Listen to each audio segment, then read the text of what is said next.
Olá, meu irmão, minha irmã, a graça e a paz do Senhor estejam sobre a sua vida, sobre a sua família. E nós chegamos à última história de Gênesis, da nossa série A Ética da Graça. Nós vamos ver a história de um sonhador, de um homem que aprende a interpretar sonhos, porque ele recebe de Deus toda a informação para que ele possa decifrar o sonho. Mas antes de entrar nessa história, eu gostaria de te convidar e de te pedir para que faça as coisas de praxe. Se você ainda não é inscrito no nosso canal, por favor, se inscreva no nosso canal, ativando o botão vermelho que está aqui embaixo. Na sequência, por gentileza, ative as notificações e marque todas. Assim você vai receber todas as informações, né? Todas as vezes que nós subirmos um vídeo, uma notificação chegará para você. Não menos importante que tudo isso, e ao contrário, até importante demais, o teu like, o teu joinha é extremamente importante para nós, assim como o teu compartilhar desse vídeo para toda a sua rede de amigos e familiares. Por favor, faça isso, ajude-nos a crescer o canal e a termos sempre novas interpretações bíblicas para você, né? Conseguir manter esse canal para estar compartilhando contigo aquilo que Deus tem falado ao meu coração. Ok? Então vamos partir para o nosso último vídeo da série A Ética da Graça. Bom, a última história de Gênesis, a última história que Gênesis conta, depois da história de Jacó, é a história de seu filho, José. José era um menino, um rapaz de 17 anos, quando a Bíblia começa a relatar a sua história. E José, ele era o predileto do seu pai.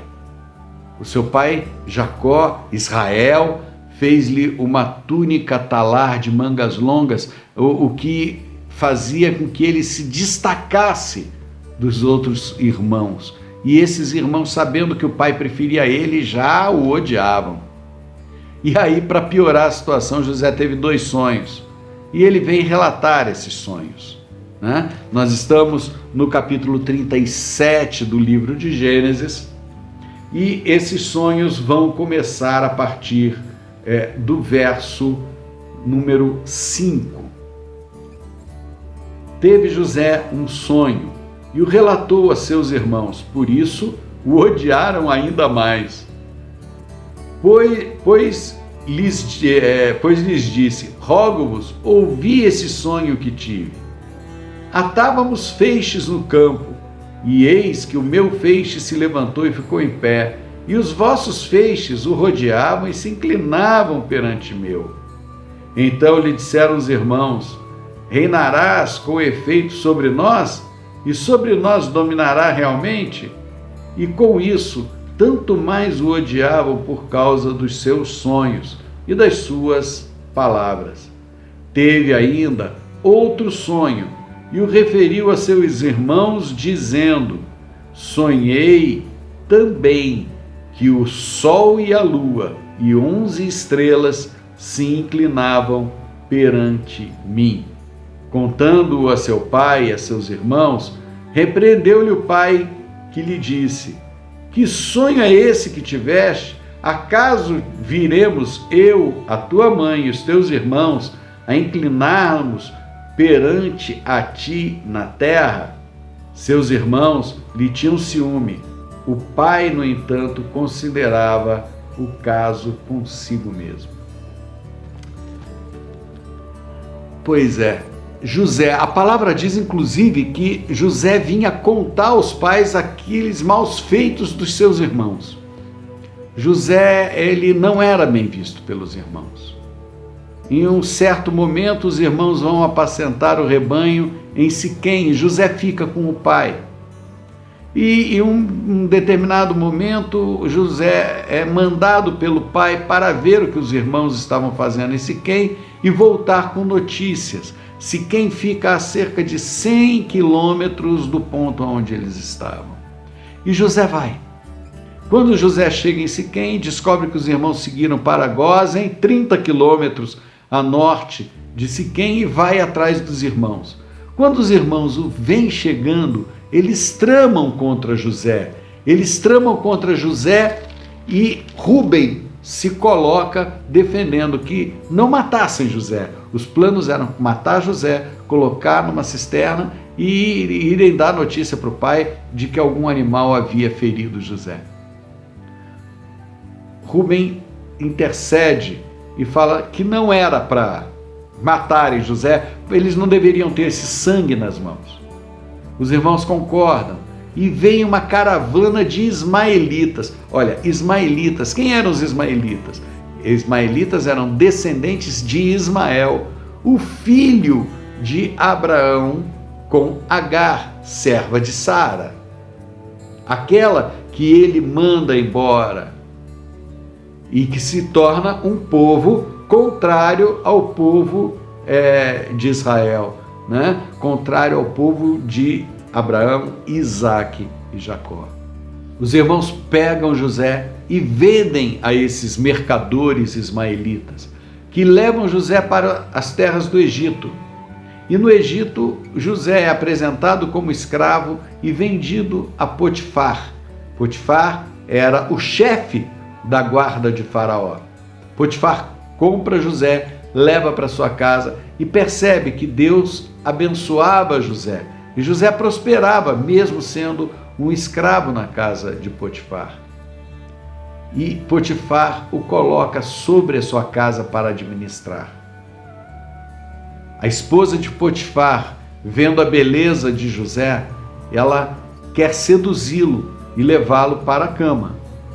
E José não aceita. Em dado momento, José foge e ela fica com uma peça de roupa de José na mão. Ela se aproveita daquela situação e fala: se não é comigo, não é com ninguém. E denuncia José. Ela grita, chama os homens da casa que se apressam em vir a atender aquela senhora, e ela denuncia José. Potifar lança José na prisão, lança José na cadeia real. E ali José também acaba achando graça aos olhos do carcereiro-chefe.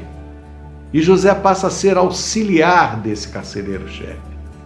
Em dado momento, 2 outros servos de Faraó são presos, são levados para o mesmo lugar em que José estava, o copeiro real e o padeiro real. Esses 2 homens, eles terão um sonho que vai perturbá-los. E José é chamado, eles contam esse sonho a José. José recebe a revelação de Deus sobre o que iria acontecer. O copeiro diz que ele estava junto a uma parreira e dela nasceram uvas novas, lindas, e ele as espremia no copo de Faraó. Ele as espremia no copo de Faraó e entregava um vinho novo a Faraó. O padeiro dizia que vinha com um cesto de pães na cabeça e que aves desciam nesse cesto, comiam os pães. E Deus revela a José que o copeiro haveria de voltar e servir novamente a Faraó, mas que o padeiro seria sacrificado. E assim aconteceu. 7 dias depois, o copeiro é reintegrado à equipe de Faraó e o padeiro é sacrificado, é enforcado. Faraó, decorridos aí mais 2 anos, vai ter um sonho, na realidade 2 sonhos intrigantes. Ele reúne com os seus magos e sacerdotes, conta os seus sonhos, e os magos e os sacerdotes não conseguem descobrir os sonhos, não conseguem interpretar esses sonhos. Nisso o copeiro se lembra de José fala de José ao faraó, conta o relato dos sonhos dele e do padeiro. E faraó, empolgado, manda chamar José. José é trazido à presença de faraó, banhado, barba feita, roupas novas, trazido à presença de faraó, quando faraó vai lhe contar os seus 2 sonhos. No primeiro sonho, 7 vacas gordas haviam saído do rio Nilo. 7 vacas gordas e estavam pastando. Nesse momento, 7 vacas magras, 7 vacas cadavéricas, né? Feias como nunca se viu, saíram do mesmo rio. Devoraram as 7 vacas gordas, mas não mudaram a sua aparência de vacas magras e cadavéricas. Na sequência do sonho, 7 espigas graúdas, 7 espigas grandes, bonitas, de grãos bonitos, nascem em um pé de milho, e na sequência outras 7 espigas ressequidas, 7 espigas que não serviam para nada nasceram e devoraram as 7 espigas gordas, as 7 espigas viçosas, e não mudaram a sua aparência. E Faraó pede que José interprete, e José diz a Faraó que não era ele que interpretava, mas Deus daria a revelação. E Deus revela a José, que explica a Faraó que os 2 sonhos na realidade eram apenas um, que 7 anos de bonança viriam ao Egito, 7 anos de vacas gordas, 7 anos de grandes espigas, 7 anos de imensa fartura viria ao Egito. Mas na sequência viriam 7 anos de fome profunda ao Egito. E que alguma coisa precisaria ser feita. E que a solução que ele recebia de Deus é que durante os 7 anos de fartura fosse recolhido o 5º à casa de Faraó, de toda a produção, de todas as casas do Egito, de tudo que se produzisse no Egito, a 5ª parte fosse trazida e fosse armazenada. Que se construíssem armazéns e esses armazéns, durante esses 7 anos, guardassem a fartura, o 5º, 20% de tudo aquilo que fora produzido no Egito. Porque no período de vacas magras, no período de espigas ressequidas, seria um período de 7 anos de fome que abateriam toda a região. E naqueles 7 anos, o povo teria com o que se alimentar desse 5º guardado por 7 anos.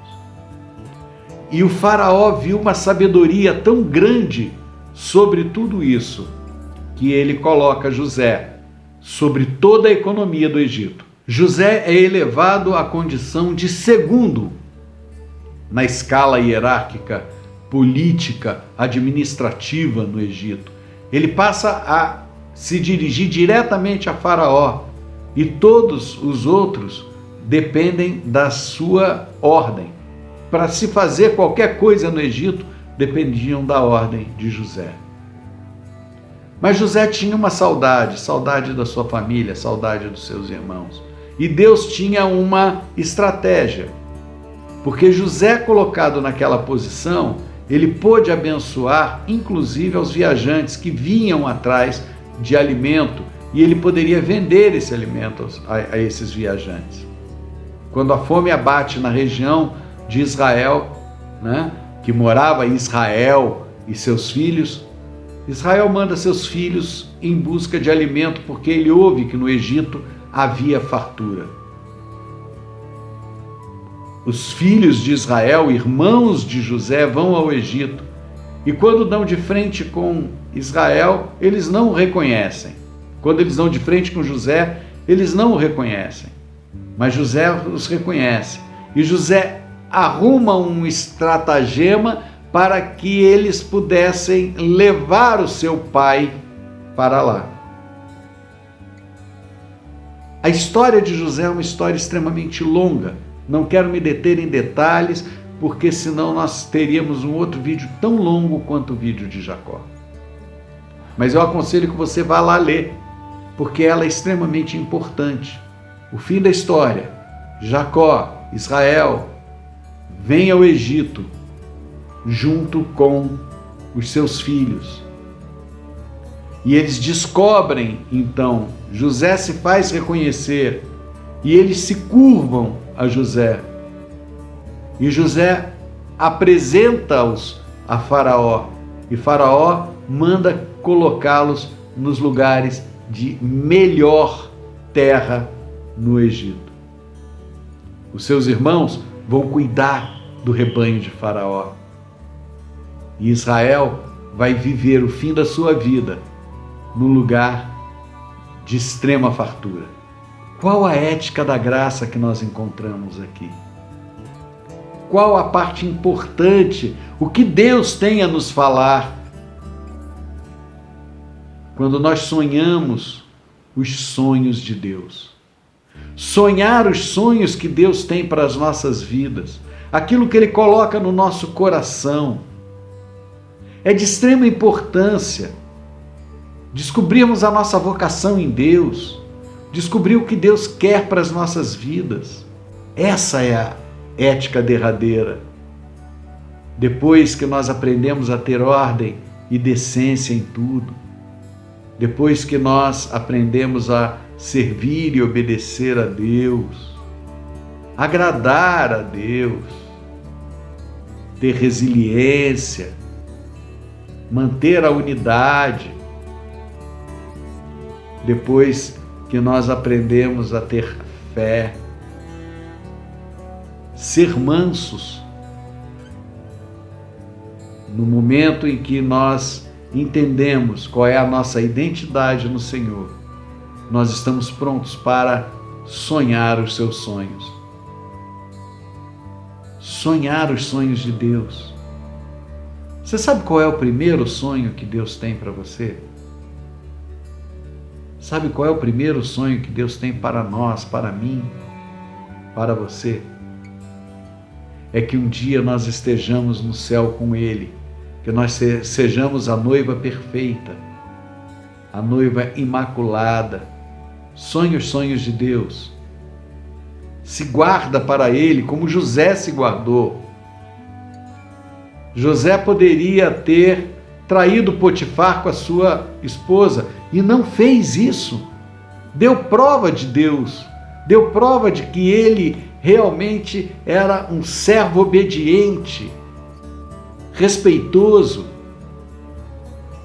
que não afrontaria, não pecaria contra o seu Senhor e contra Deus. Olha, guarda essas éticas.